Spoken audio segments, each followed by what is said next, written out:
সন্ধ্যার সময় মায়ের বাড়ি জয়রামবাটি যেন নিজের মতো করে শান্তিতে ডুবে যায়। এখানে দাঁড়ালেই অনুভব করা যায় মাতৃস্নেহের আবরণ।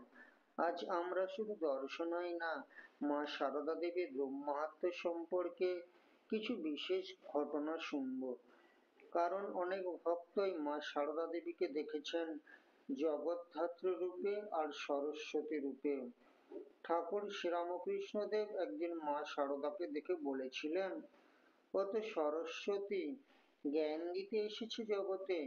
মা শুধু ঘরের গৃহলক্ষ্মী নন, তিনি বিশ্বজননী।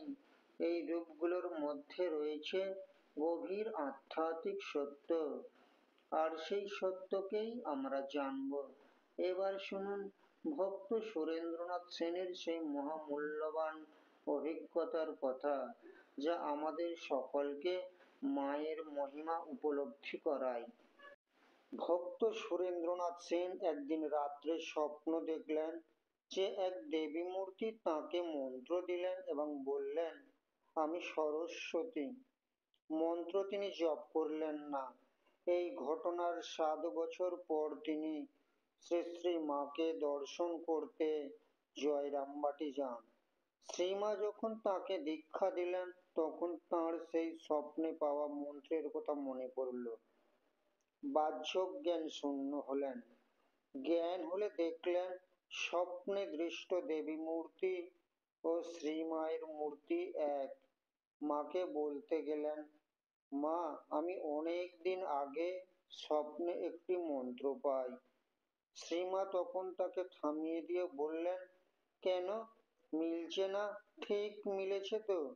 আমাদের স্মরণে আসে ঠাকুর শ্রীরামকৃষ্ণ দেবের বাণী, ও সরস্বতী।